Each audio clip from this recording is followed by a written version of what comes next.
আসসালামু আলাইকুম ওয়া রাহমাতুল্লাহ। সুপ্রিয় ইসলামিক চ্যানেলের দর্শকবৃন্দ, আপনারা জানেন যে ইতিমধ্যে জেনে গেছেন যে ইরানের প্রেসিডেন্ট রাইসি প্লেন দুর্ঘটনায় মারা গিয়েছে। আসলে এটা কি দুর্ঘটনা ছিল না পশ্চিমা বিশ্বের ষড়যন্ত্র, তা ভিডিওতে জানতে পারবো।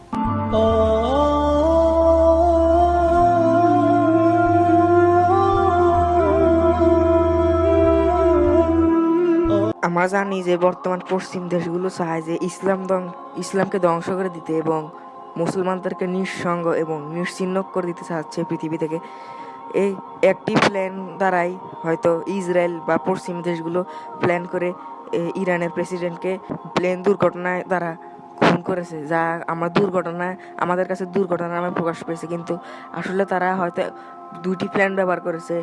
তার মধ্যে এক নম্বর হতে পারে যে তারা প্লেনটিকে হাইজ্যাক করে নিজেরা ছদ্মবেশ ধারণ করে ইরানের প্রেসিডেন্টকে হত্যা করেছে। আর দ্বিতীয়টি হলো তাছাড়া আমরা জানি যে সৌদি আরবের সাথে ইরানের সম্পর্ক খুব বেশি ভালো না।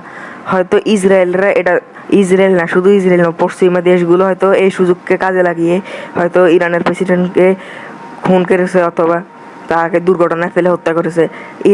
ইরানের প্রেসিডেন্টের সাথে আমরা জানি যে সৌদি আরবের সম্পর্ক খুব একটা ভালো না। এজন্য হয়তো সৌদি আরবের হাত থাকতে পারে, আমরা জানি না। সৌদি আরবের হয়তো হাত থাকতে পারে, কিন্তু বেশিরভাগ পশ্চিমা দেশগুলোর হাত থাকার সম্ভাবনা বেশি। ইরানের প্রেসিডেন্ট মারা যাওয়ার পিছনে কে দায়ী থাকতে পারে, আপনাদের কি মনে হয় তা কমেন্ট বক্সে জানাবেন।